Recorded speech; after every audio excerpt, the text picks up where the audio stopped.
이렇게 녹화를 아직 하지 마시고. 오늘 본문의 말씀은 지난 크리스마스 때 우리가 공원에서 함께 야외에서 예배를 드렸던 본문의 말씀입니다. 다시 이 본문의 말씀이 어떤 겁니까? 라고 물어보셨을 때 다시 하겠다 했습니다. 다시 한 번 더 이 말씀을 본문으로 해서 말씀을 전하기를 원합니다 라고 하면서요, 이 본문을 택했습니다. 한번 함께 읽어보도록 하십시오. 누가복음 4장 16절로 19절에 있는 말씀입니다. 우리 다 같이 한 목소리로 읽어보십시다. 예수께서 그 자라나신 곳 나사렛에 이르사 안식일에 자기 길을대로 회당에 들어가사 성경을 읽으시려고 서시며 선지자 이사야의 글을 드리거늘 책을 펴사 이렇게 기록한 데를 찾으시니 곧 주의 성령이 내게 임하셨으니 이는 가난한 자에게 복음을 전하게 하시려고 내게 기름을 부으시고 나를 보내사 포로된 자에게 자유를, 눈먼 자에게 다시 보게 함을 전파하여 눌린 자를 자유케 하고 주의 은혜의 해를 전파하게 하려 하심이라 하였다. 아멘. 예. 성경에 보면은 어떤 이야기가 있습니다. 근데 제가 이 이야기를 드리는 이유는 수많은 사람이 크리스마스를 다 알고 있습니다. 12월 25일 크리스마스가 어떤 날입니까?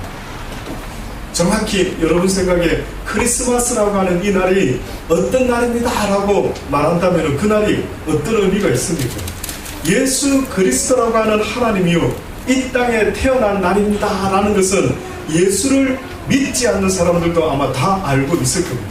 그런데 뜻밖에도 제가 안타까운 거는요, 25일이 예수 그리스도께서 이 땅에 태어나신 날입니다 라는 것을 알려야 되는 날이 아니라 이 날에 왜 하나님의 아들이 인간의 몸을 입고 이 땅에 와야만 했는가 하는 이야기가 온 세상에 전파되어야 되는데 그 내용은 전파되지 아니하고 뜻밖에도 안타깝게 12월 25일은 크리스마스입니다, 성탄절입니다, 해피 크리스마스, 그런 인사들을 하면서 야외에 나가서 바베큐하고 즐거운 한때를 보내는 것으로 끝나는 것이요, 저 입장에서는 너무나 속상한 것입니다. 이것은 아닌데 예수님이 이 땅에 태어난 것이 중요한 것이 아니라 왜 하나님의 아들이 이 땅에 인간의 몸을 입고 태어날 수밖에 없었을까 하는 이야기가 온 땅에 전파되어야 되는데 지금 이 순간에도 쓸데없이 신문에 20세기에 인간의 삶을 윤택한 사람 세 사람이 뽑혔는데 보니까 뚱딴지같이 심리학자 프로이드, 또 뭐 누구를 했습니까? 화가 피카소, 또 누구를 했습니까? 아인슈타인. 이들이 인간의 삶을 엄청나게 풍요롭게 만들었다라고 할 때에 얼마나 억울하고 분이 차는지요. 아닌데, 그건 아닌데 저는 피카소 그림을 볼 때마다요 뜻밖에도 여러분은 뭘 느끼는지 모르지만 우리 정재, 우리 늑동이가 그린 그림이나 피카소가 그린 그림이나 도무지 분별이 안 되더라고요. 이름 안 적어놓고 딱 그림을 그려 붙여놨으면 이거 피카소가 그렸는지 우리 막내 아들이 그린 그림인지 솔직히 죄송한데 저는 피카소의 그림을 보면서 어머 멋져, 어우 감동 이러는 사람들 있다면은 죄송한데요, 이해할 수 없어요. 도무지 이해가 안 됩니다. 그런데 여러분 왜 피카소 같은 화가가 등장해가지고 온 사람들에게 어필이 되는 줄 아십니까? 피카소가 나타나기 전까지는 모든 그림의 대부분은 있는 그대로 아름다운 자연과 아름다운 인간의 모습을 그렇게 그려냈던 때가 있었는데 어느 날 인간이라는 존재들이요 뭔가 이것에 만족하지 못하고 좀 기괴하고 새롭고 좀 비약적인 것이 없을까라는 생각을 했답니다. 그 생각 가운데 등장했던 화가가 있었으니 그의 이름은 피카소입니다. 인간이라는 존재는 육적인 존재가 아닌 것입니다. 아무리 피카소의 그림을 보고 뭘 느끼는지는 모르지만은 인간이라는 존재는요 영적인 존재이기 때문에 그들의 영혼이 만족함을 얻기 전까지는 세상의 그 어떤 것으로, 또다시 말하면 그들의 영혼이 자기를 지으신 전능자를 만나기 전까지는 결단코 무엇으로도 만족할 수가 없다라는 사실을 잊어서는 안 됩니다. 왜 여러분이 세상에 먹을 것 있고 좋은 시대에 스마트폰 시대에 태어나서 살아가는데 왜 이렇게 어느 때는 혼자 있어 보면은요 외롭고 쓸쓸하고 답답하고 뭔가를 찾아야만 될 것 같고 뭔가를 붙잡아야 될 것 같은 이 공허함이 무엇 때문에 일어나고 있는 줄 아십니까? 여러분의 영혼을 지으신 그 전능자를 만나지 못하는 한은요 세상의 그 어떤 것으로도 성경은 만족함을 얻을 수가 없다라고 말씀하고 있습니다. 저는 이곳에 있는 여러분들만이라도요 예수 그리스도 전능자 나를 지은 그 아버지를 만날 수 있는 복된 인생길이 되기를 주의 이름으로 축원합니다. 아멘. 저는 어렸을 때에 기억력이 좋지 못했어요. 어린 시절의 추억을 많이 기억하고 있지는 못합니다. 근데 뜻밖에도 기억하는 것 중에 유치원 때쯤 같아요. 저 기억에 부산의 송도 바닷가에서 수영복이 없어서 언더웨어를 입고요 그 바닷가에서 수영을 하고 그 다음에 백사장에 올라와서 가족들과 함께 있다가 어머니와 함께 손을 잡고 잠깐 어디를 갔었던 것 같습니다. 뜻밖의 가다가 많은 인파들 속에 어머니 손을 놓쳤어요. 유치원짜리 아이가. 저는 그때에 그 많은 사람들 속에 어머니의 손을 잃어버리고 나니까요 갑자기 두렵고 떨림이 막 밀려오더라고요. 엄마가 어디 갔지? 엄마가 어디 갔지? 여기 저희 누이가 있습니다. 함께 제가 다시 돌아올 때 저희 누이랑 함께 돌아왔는데 아마 그걸 모르실 수도 있을 거예요. 기억을 하실 수도 있었는지 모르겠죠. 저는 뜻밖에도 어린 시절 계속 어디까지 내가 기억이 나지? 어디까지 기억이 나지 않는데 아무것도 기억이 나지 않는데 유치원 때에 송도 해수욕장에서 어머니를 잃어버렸던 그때의 그 두려움과 떨림이요 기억이 나는 거예요. 그 몇 분 동안 헤매다가요 어머니를 만나가 어머니가 이야 호야 너 어디 있다가 이제 엄마 손 꽉 붙잡아야지 왜 이렇게 엄마를 잃어버렸어 라고 하시면서 막 어머니도 반가움과 막 속상한 가운데 막 그렇게 저를 붙잡고 좋아하시더라고요. 잊혀지지가 않는 겁니다. 제가 이 세상에 태어나서 두려움을 느꼈던 바로 순간이요 나의 육신의 엄마의 손을 놓쳐서 잃어버렸을 때에 나도 모르는 그 두려움이 지금 50대를 살아가고 있는 저에게 아직도 잊혀지지 않아가지고 내 머리 기억 속에 가장 어렸을 때의 추억이 뭐지? 라고 봤더니만 그게 저의 기억이 됐던 것입니다. 지금도 수많은 사람들이 이 세상을 살아는 가고 있지만 어른이 되었지만 많은 사람들이 육신의 아버지가 아닌 내 영혼의 아버지인 하나님을 아직도 만나서 함께 살아가지 못하는 믿음 없는 삶을 살아가는 이 땅의 모든 사람은요 똑같은 증상 하나가 있는데 그게 뭔 줄 아십니까? 그게 바로 무엇을 하는데도 불구하고 내 심령 가운데 만족함을 느낄 수가 없다는 사실입니다. 여러분 뭘 하면은 여러분 가족 만족감이 막 느껴지던가요? 막 너무 좋아 이 순간이 영원토록 지속됐으면 좋겠어 뭘 할 때에 그런 기쁨이 오던가요?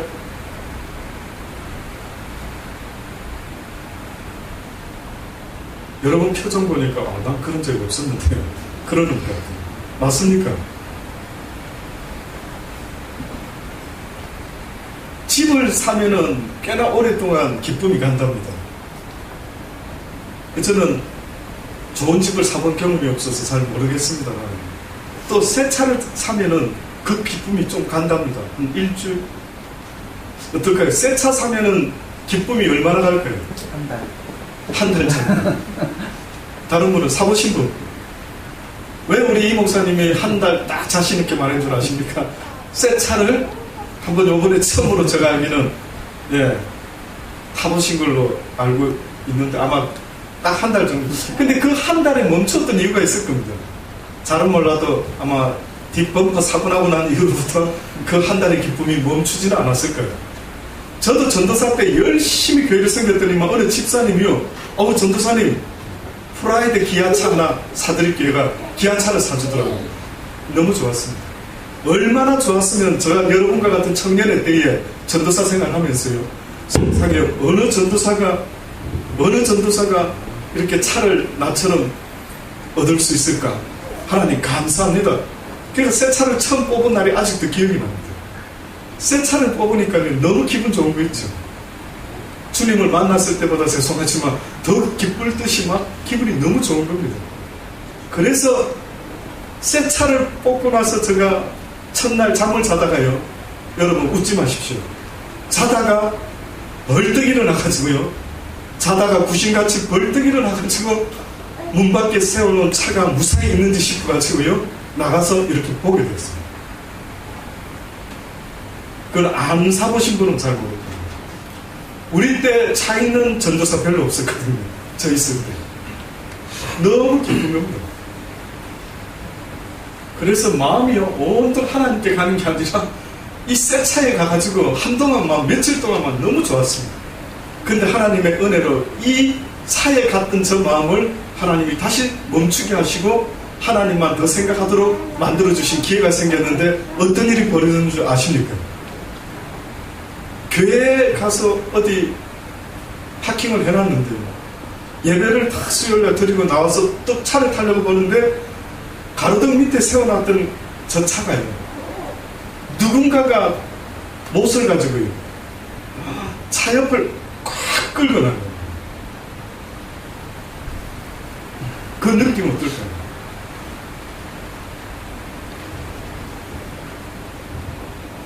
차가 없으셔서 모르겠죠. 그 느낌이요, 막 너무 가슴이 애리는 겁니다. 그래서 한쪽 마음에서 이거 어떤 놈이 이렇게 내 차를 이렇게 막 잡으면 족칠 거야, 막 이런 생각 속에 막 분이 왔다 갔다 하는데, 그 이후로 그날 밤 이후로 잠을 편안하게 자게 되었습니다. 자다가 벌떡 일어나지 않고, 그래 이제 버린 차 막 그래 뭐 무슨 일이 일어나든 말든, 그때 제가 지금 돌이켜보니까요, 와, 하나님의 은혜. 이 세상에 살아가면서 하나님을 바라보며 하나님과 마음을 나누며 하나님을 사랑하는 네 마음과 목숨과 힘과 뜻을 다하여 주 너의 하나님을 사랑하라고 하신 그 하나님의 말씀이 이해되지 않았다가요, 어느 날 이해가 되더라고요. 그렇다. 내 인생에 있어서 내가 마음을 쓰고 마음을 두고 목숨을 다하여 힘과 뜻과 모든 걸 다하여 섬기고 사랑해야 될 대상이 있다면은 차가 아니라 그 무엇이 아니라 오직 만군의 여호와 하나님이어야만 한다는 거죠. 크리스마스 때에 이런 하나님에 대해서 증거되어야 되는데 그렇지 아니하고 하나님이, 주님이 이 땅에 태어나신 날짜만을 많은 사람들이 기억하고 크리스마스가 12월 25일이라는 이야기를 하는 것 같습니다. 성경에 보면 이런 이야기가 있습니다. 어느 아버지가 두 아들이 있었습니다. 근데 어느 날 둘째 아들이요, 아버지에게 이렇게 이야기를 합니다. 아버지, 제가 아버지의 집을 떠나기를 원합니다. 그래서 아버지 어차피 돌아가시면 저에게 주실 유산을 미리 주십시오. 그럼 제가 그 재산을 가지고 한번 세상에 나가서 내 인생, 나의 것, 그냥 멋지게 한번 살아보겠습니다 라고 하는 이야기를 하는 것입니다. 그래서 그 아버지가 그 아들에게 아마 재산을 허락했던 것 같아요. 그 아들이 재산을 가지고 세상에 나가서 사는데 막 재밌는 겁니다. 돈이 있을 때는. 근데 어느 날 돈이 떨어지고 나니까 친구도 다 떨어지고 결국은 그가 인생이 막 힘들어지기 시작하면서 어느 날 돼지가 먹는 쥐업 열매라는 것을 주는 사람조차가 없어가지고 먹지도 못하는 이런 어려운 일들을 겪게 됩니다. 그랬을 때에 그 아들이요, 어느 날 이런 생각을 합니다. 그래, 내 아버지 집은 먹을 것이 많고 풍성하고 모든 것이 갖춰졌는데 내가 왜 아버지의 집을 떠나왔지? 라고 생각하면서 그 아들이요, 어느 날 아버지께 돌아갈 것을 생각하면서 회개함으로 이제는 아버지의 집을 향해서 걸어가는 것입니다.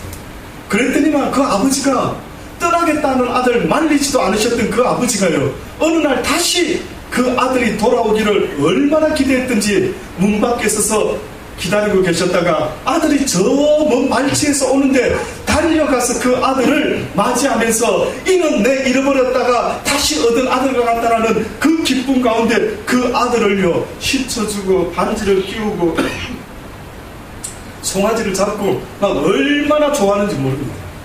그 이야기를 어느 날 저도요 이 말씀을 보는데 하나님께서 무엇인가를 깨닫게 해주시는데 무엇을 깨닫게 해주셨는가 봤더니만은요 이 이야기의 뜻은요 바로 하나님의 이야기였던 것입니다.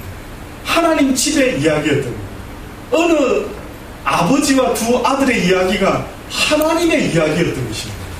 다시 말하면은 하나님이 이 아버지고요 이 둘째 아들이 우리 인간들이고요 이 첫째 아들이 뜻밖에도 이 세상에 인간의 몸을 입고 와보지 못한 천사들이었던 거예요.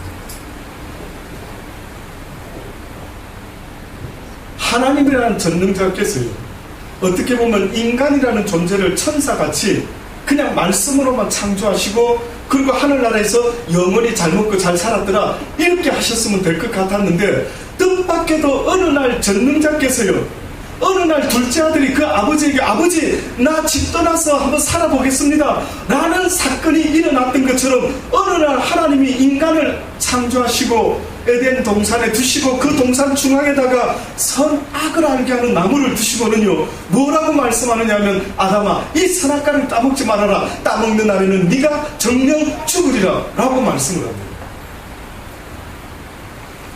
그래서 뜻밖에도 하나님의 형상을 따라 지음받은 저와 여러분이 우리의 조상인 아담이요 그렇게 지음을 받아가 에덴 동산에서 인생을 시작하게 되었는데 따먹지 말기를 정말 원하셨다면 동산 중앙에 두시지 말고 좀 귀퉁이에 치워놓으시지 않고 동산 중앙에 두시고는 뭐라고 말씀하셨느냐면 이 선악과를 따먹는 날에는 네가 정령 죽으리라.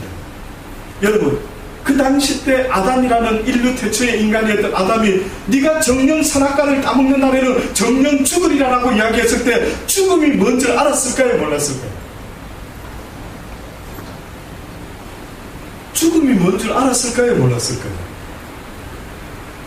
아마 잘은 몰랐을 거예요. 죽음이 뭐지? 꼭 둘째 아들이 아버지 집을 떠나서 세상에 나가서 산다라는 것이 어떤 의미가 있지? 전혀 몰랐던 것처럼 그렇게 선악과를 따먹음으로 결국은 인류의 삶이요 죄 가운데 놓이게 되었다라고 그렇게 성경이 이야기를 하고 있습니다. 어떤 사람은 하나님이 아담이 선악과를 따먹으려고 할 때 막아줬으면 좋을 뻔했는데 왜 내버려 뒀을까? 그래서 하는 이야기가 있더라고요. 하나님도 온전히 인간의 죄에 온전하시지 못하다. 다시 말하면 방조죄를 저지르십니다. 분명히 먹지 마라 하시니까 인간이 따먹으려고 하면 못 먹게 막았어야 되는데 내버려 뒀으니 하나님도 방조죄가 적용될 수가 있다. 어떤 분이 그런 이야기까지 하더라고요. 그런데 그런 이유가 아니라요. 저는 개인적으로 왜 하나님이 분명히 먹지 말라고 말씀하신 그 선악과를 중앙에 두시고 왜 사단이가 그렇게 유혹하는 것을 내버려 두시고 왜 인간이 따먹는 그 순간까지 내버려 두셨을까 하는 것이 꼭 둘째 아들이 집을 떠난다라고 할 때에 그 아버지가 아들아 안 된다 집 떠나서 살아서는 안 된다 아버지 집이 안전하다 좋다라고 이야기하고 막으셨어야 되는데 그때는 내버려 두시더니만 왜 그 아들이 회개하고 돌이켜서 아버지의 집을 다시 스스로 찾아오도록끔 왜 그렇게 기다리고 계셨을까요? 뜻밖에도 여러분, 저와 여러분이 이 지구에 태어나서 지금 살아가고 있지 않습니까? 그 전능자께서 우리에게 요구하는 한 가지 진실이 있는 것 같습니다. 그 진실이 뭔지 아십니까? 뜻밖의 둘째 아들이 딱 돌아왔을 때에 아버지가 잔치를 베푸니까 여러분 놀라지 마십시오. 큰 아들이 그 아버지에 대해서 어떻게 반응을 합니다. 큰 아들이 어떻게 해요? 화를 냈죠? 그러면서 뭐라 말합니까?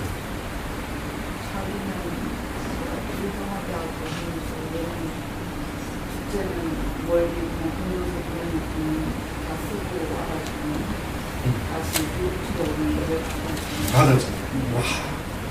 이 정도만 되면 제가 대화가 훨씬 수월할 것 같아요.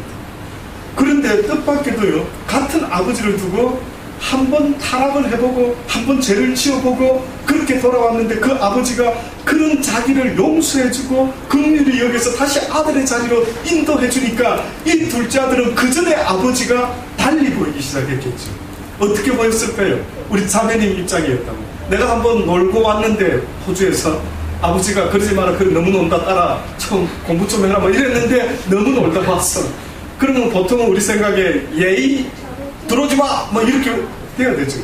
근데 그 아버지가 야 놀지 마라 했는데 그래 놀고 와가 보니까 막 딸이 막 머리를 막 파마를 해서 꽃을 꽂고 나타나가지고 보니까 정상이 아닌 것 같아요. 그러면 여러분 생각할 때 느낌이 어떻게 했느냐고요.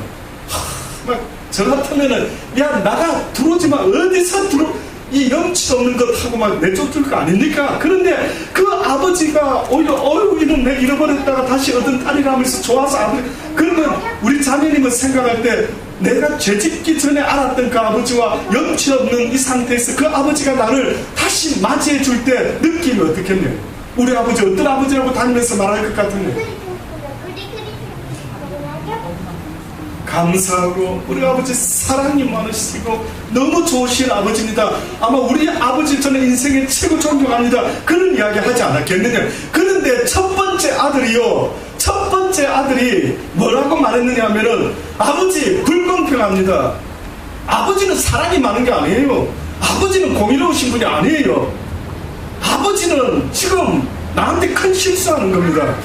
나는 아버지 집을 떠나지 아니했고 아버지 곁에서 얼마나 봉사를 열심히 했는데 어찌하여 나에게는 송아지 새끼 한 마리 잡아주지 않더니만 저 가산을 탕진한 저 탕자놈이 돌아오는데 아버지 어째서 쟤는 저렇게 환대를 해주는 것입니까? 이러면서 뜻밖의 일이 벌어졌는데 첫째 아들은 아버지를 갖다가 완전히 공평하지 못하다 그러고 아버지의 사랑을 생각지도 못하고요. 그런데 둘째 아들은 뜻밖에도 아버지의 사랑을 이제는 깨닫고 그는 아마 살아가는 날 동안 어땠을까요? 아버지의 말씀하면 예 아버지 절 부르셨나이까? 그 죄값을 치르고 타락해보고 회개함으로 드디어 그 아들은 무엇을 깨닫게 됐냐면 나의 아버지는 이 세상에서 가장 좋으신 분이라는 걸 깨달았다. 하나님이 왜 인간을 지어놓고 왜 인간에게 선악과를 따먹지 말라고 모든 걸 막아줬어야 되는데 오히려 죄 아래 다 내버려두고 말았던 거예요. 그래서 아담 이후로부터 아담과 같은 죄를 짓지 아니한 모든 인간들에게 하나님께서는 아담과 동일한 죄의 법 아래 가두어두고 말았다라고 성경이 말합니다. 그러니 죄송한데 여러분이 믿고 싶든 말든 간에 어떤 일이 인류 태초에 무슨 일이 그때 벌어졌느냐 하면은 여러분의 의사와는 관계없이 인류 태초의 인간이었던 아담이라고 하는 하와라고 하는 할아버지와 할머니가 하나님의 법을 어김으로 말미암아 우리에게 전달시킨 유전자가 있었으니 그것은 바로 죄의 DNA를 전달시킵니다. 그래서 여러분이요 어떤 증상이 일어나기 시작했느냐 하면은 이제는 죄를 짓고 난 이후로부터 인간이라는 존재가 회개하기 전까지는 하나님을 찾지를 않아요. 하나님을 찾아야 되는데 하나님을 찾지를 않아요. 결국 다시 말해서 오늘 이 시대 저와 여러분 우리 시대에 잃어버린 것이 있다고 한다면 제가 어렸을 때에 송도 바닷가에서 어머니를 잃어버리고 두렵고 떨림으로 몸부림쳤던 그 어린 추억이 지금도 기억나고 있는 것처럼 오늘 이 시대에도 수많은 사람들이 크리스마스라고 보트를 타고 하하호호 하고 있지만은 저녁만 되고 어두운 가운데 홀로 남겨질 때마다 그들은 틀림없이 느낄 겁니다. 이 두려움은 어디서부터 오는 거지? 이 공허함은, 이 우울증은, 이 답답함은 어디서부터 오는 걸까? 분명히 몸부림치게 될 겁니다. 저 말이 거짓말인지 홀로 한번 있어 보십시오. 이상한 증상이 일어나는 거예요. 먹을 것이 있어도 감사가 안 되고 기쁨이 안 되고 만족이 안 되고 이상하게 만족이 안 되는 거예요. 어느 날 성경에 보니 수가성 여자와 우물가의 여인과 예수님이 대화를 하는 장면이 있어요. 그 여인은 성경에 보니까 결혼을요 거의 5번 가까이 했대요. 그 당시 때 유대 여자들은요 죄송한데 여러분 생각에 어머나 어째 그런 여자가 다 있지? 아니요. 그때의 자식도 없고 남편을 잃어버리게 되면 그 여인은 먹고 살 길이 없습니다. 그 여인은 먹고 살 길이 없습니다. 뜻밖이죠.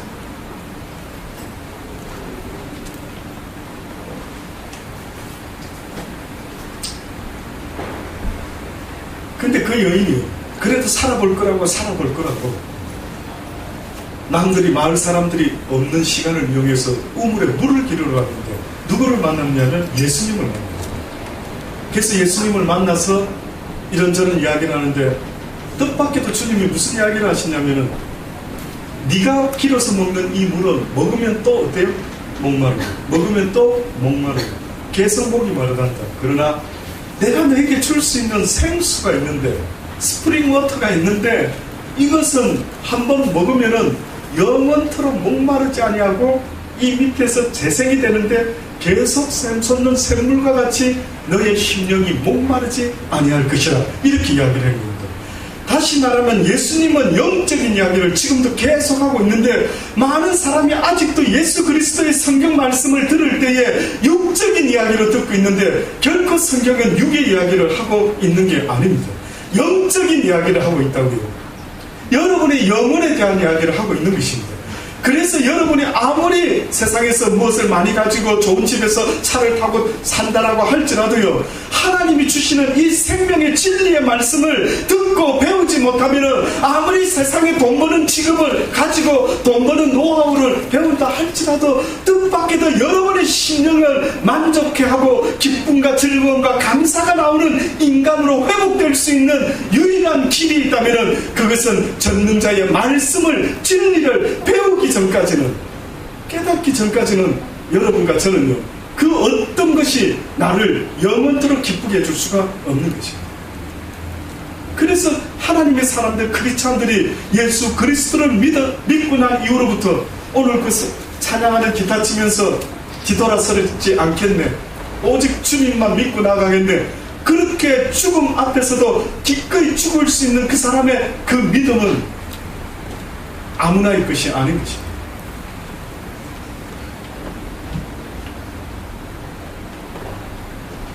결국은 예수 그리스도께서 이 땅에 오셨다라고 하는 것은 어떤 이야기인 줄 제가 결론적으로 말씀드리고 합니다.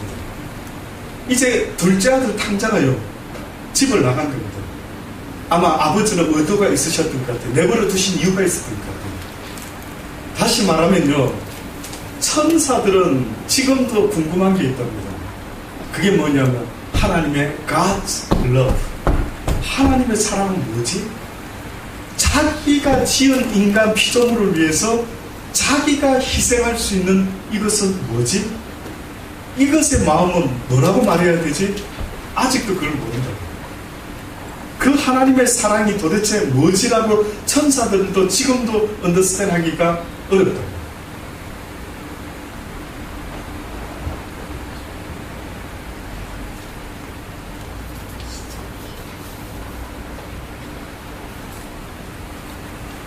결국은 둘째 아들이요, 그 하나님의 사랑이 얼마나 귀하고 아름다운 줄을 하나님은 경험시켜주기 위해서 그 둘째 아들을 기꺼이 집을 떠난다 했을 때 아마 내버려 뒀던 것입니다. 저와 여러분이 죄 아래 내버려 두시는 하나님의 뜻이 있다면 우리를 힘들게 고생스럽게 내버려 두시고자 하는 것이 아니고요, 뜻밖에도 그 하나님은 천국이 얼마나 좋은 곳인지, 하나님이 얼마나 좋으신 분이신지. 페리스 힐턴이라고 하는 부잣집 딸 이야기 아시죠? 아십니까? 아셔야 되는데 그래야 제가 대화가 될 것 같습니다. 아시죠? 근데 그 사람이, 그 자매가 교회를 다니는지 모르지만 신문에 보니까 이런 말을 했더라고요. 왜 사람들이 저렇게 땀을 흘리면서 돈을 벌지? 이해가 안 됩니다. 왜 그랬을까요? 너무 부잣집에 태어나가지고요, 돈이라는 그것이 늘 충분하니까 그 돈의 가치라는 걸 못 느끼는 겁니다.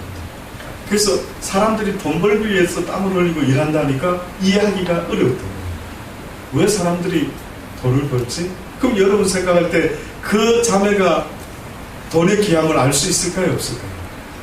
부잣집 아버지를 가지고 태어난 것이 얼마나 감사해야 될 일인지 그 자매는 전혀 느낌이 없는 거예요.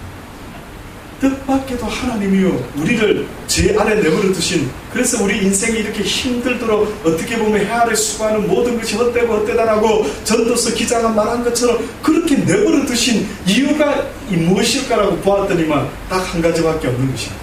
그것은 바로 너의 전능자를 기억하라.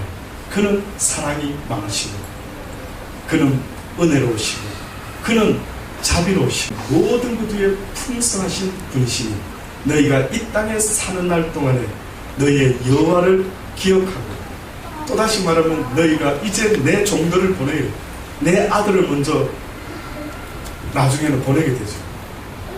그래서 성경에 드릴 말씀이 많은데, 성경의 이야기들 중에 어떤 포도원의 주인이 누군가에게 맡겨놓고 떠나가서 그 다음에 이 포도원의 소출을 거두려고 종을 보내고 하다가 그 다음에 누굴 보냅니까? 아들을 보냈더니만 이들이 하는 말, 오, 이 아들 죽이면 이거 우리 것이 될 수 있겠다 하고 온 아들을 죽였다고 이야기하죠. 그 이야기는 똑같은 것입니다. 쉽게 말하면 오늘 이 시대에도 하나님은 하나님의 종들을 만드시고 부르셔서 그들에게 메시지를 전하시는데, 그게 뭐냐면은 그들의 인생의 소출을 내게 돌려대야 됩니다. 또다시 말하면 그들의 삶의 모든 열매는 나에게 줘야 됩니다. 내가 그들의 주인이라, 내가 그들의 아버지라, 그들의 모든 것은 곧 내 것이다. 나 여호와를 기억하라고 알려주어라. 어쨌든 그렇게 하나님은 지금도 하나님의 사람들을 보내는데, 이 땅에 지금도요 주의 종들이 그래서 그러는 겁니다. 이제는 하나님에게 죄의 열매를 드리지 말고 당신의 인생을 통해서 하나님께 죄의 열매를 그만 드리고 이제는 성령의 열매를 맺으십시오. 그러기 위해서는 먼저 회개함으로 주님 앞에 나오셔야만 됩니다라고 그렇게 외치라고 말하는 것입니다. 그래서 회개라고 하는 것은 이 탕자가 깨닫고, 아, 우리 아버지 집으로 돌아가야지 라고 했던 것처럼 누군가가 이 땅에서 지금 외치고 있는 겁니다. 여러분은 이 땅에서 태어난 것이 아니라 하나님의 나라에서 태어났다고. 여러분의 본향은 이 땅이 아니라 하나님의 나라라고. 언젠가 죽으면은 하나님의 나라로 돌아가야만 된다고. 여러분과 저는 돌아가야 되는 겁니다. 그래서 우리 조상님들도 사람이 죽으면 돌아가셨습니다. 원래 있던 곳으로 돌아가셨습니다. 저는 심수봉이라는 가수가 어느 날, 저는 잘 몰랐는데 백만송이 장미의 노래를 불렀다더라고요. 그가 하나님을 발견하고 그 가사를 그렇게 썼답니다. 근데 뜻밖의 그 내용을 보니까 너무 복음적이더라고요. 어느 나라 별나라에서 왔는데 그 별나라에서 내가 이 땅에 올 때에 하나의 사명을 받았으니 백만송이 사랑의 장미를 피우라는. 그래서 그 장미가 필 때 되면 나는 내 별나라로 다시 돌아가야만 된다라는. 와, 제가 그 노랫말 딱 듣는데 얼마나 찡하고 감동이 되는지요. 와, 이럴 수가. 이 사람이 하나님을 제대로 알았구나. 그래서 이 땅의 시간이라는 것은 회개에 합당한 열매를 맺으며 이제는 당신이 나의 아버지요 당신이 나의 주인이십니다. 당신의 나라 임하실 때 나를 기억하여 주옵소서라고 알려주라는 겁니다. 이 땅이 다인 줄 알고 살아가는 수많은 영혼들에게 이 땅의 인생이 끝나면 끝나는 것이 아니라 모든 영혼은 주님 앞에 서야만 된다고. 그래서 네가 이 땅에서 무엇하다 왔느냐는 질문을 받게 된다는 겁니다. 아무쪼록 여러분, 오늘 이 짧은 기회에 제가 아는 하나님을 다 전할 수는 없겠지만 잊지 마시기 바랍니다. 이곳에 와서 공부하고 유학생활하고 워킹홀리대로 돈도 버는 것도 다 중요하지만, 그러나 죽음의 문제를 해결하지 못하는 한은 여러분은 지금 큰 실수하고 있는 겁니다. 죽음이 아직도 해결되지 않느나 돈을 많이 벌어서 쌓아놓으면 못하고, 오늘 애써서 전략하고 은행에 넣어놨더니만 오늘 밤에 갑자기 교통사고로 죽어버리면 내가 쌓아놓은 모든 것들이 다 내 것이 되는 거예요. 인생이 죽음으로 끝난다라는 더 이상 소망이 없는 것입니다. 그래서 저는 예수님이 신문에 놔야 되는데, 크리스마스 때 왜 예수님이 이 땅에 오셔서 돌아와야 될 인간들이 안 돌아오는 겁니다. 그래서 쉽게 말하면 탕자는 깨닫고 돌아왔지만 하나님께서, 아버지께서 신이 인간의 몸을 빌려서 어떻게 하신 겁니까? 인간을 찾아 나왔던 겁니다. 돌아오라고. 내가 너희 아버지라고. 나 없이는 너희의 마음은 불안하다. 나 없이 너희의 마음은 우울하다고. 이 진리를 좀 읽어보라고. 너희 아버지가 왜 인간을, 너희들을 낳았는지 제발 읽어보라고.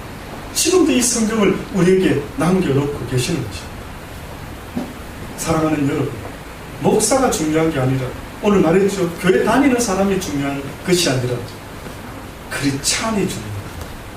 크리스찬의 삶을 살고 싶다. 저도 어느 날 이 목회가 한 번은 회의가 와가지고 하나님 이제 목사 다 그만하고 싶습니다. 나 같은 자가 무슨 목사입니까? 그냥 호주에서 피시앤 칩스 가게나 열어서 그냥 저는 물고기 잡고 저희 아내는 가게 보고 해서 이렇게 사람을 낚는 어부가 아니라 물고기를 낚는 어부로 살아도 상관없습니다. 이런 마음도 가졌던 적이 있었습니다. 왜 회의를 느끼는 줄 아십니까? 어느 순간에 목사의 역할은 잘해보려고 무던히 애를 쓰는데 하나님이, 나의 하나님이 원하는 거예요. 네가 이 땅에서 어두운 가운데 빛의 크리스찬의 삶을 사는 걸 나는 보기를 바랍니다. 그 말씀 앞에 너무나 부끄러운 거예요. 와, 나는 교회는 열심히 나가서 복음을 전했는지는 모르지만 내 삶을 보고 누군가가 목사님 아니십니까 혹시? 인상이 목사님 같은데 이런 걸 듣기 전까지는 내가 더 이상 이 일을 할 수가 있을까? 옆에 사람 한번 잠깐 보시고 크리스찬 같아 보입니까? 무슨 냄새 나는 거 없습니까? 저를 보시면 목사 같아 보입니까? 제가 여기 호주에 처음 왔을 때 누가 그랬다. 중국 사람 같아 보인다고 해서 혹시 식당에서 일하냐고 물어보더라고요. 아직도 너무 충격적이었어요. 그렇습니다. 크리스찬의 삶이라는 것은 말은 안 해도 그 영적인 것에서 풍겨나는 그 평화로움입니다. 그 온유함입니다. 그 너그러움입니다. 저 사람은 많은 사람이지 뭔가 나하고 느낌이 다른데 그것이 풍겨나지 않으면 죄송한데 내가 정말 크리스찬인지를 의심해봐도 괜찮은 것입니다. 저는 여러분이 온전히 예수 그리스도의 그 마음을 배우셔서 온유함과 겸손함으로 주변의 사람들이 내가 크리스찬이라고 말 안 해도 혹시 크리스찬 아니십니까? 라고 초대교회 성도들처럼 정직과 성실이 여러분의 닉네임이 될 수 있는 그날까지 그 주님을 늘 배워가실 수 있는 복된 분들이 다 되시기를 간절히 주의 이름으로 축원합니다. 기도하시겠습니다. 좋으신 아버지 하나님 감사합니다. 귀한 당신의 자녀들 만나게 하시고 함께 예배드리게 해주심을 아버지 감사드립니다. 사는 날 동안 전능자 하나님을 배우게 하여 주시고 믿음을 갖게 하시고 그래서 한 소망을 가지고 영원한 우리의 본향을 바라보며 살아갈 수 있는 복된 믿음의 삶 우리 모두가 살아갈 수 있도록 은혜 베풀어 주옵소서. 예수님의 이름으로 감사하며 기도드리옵나이다. 아멘.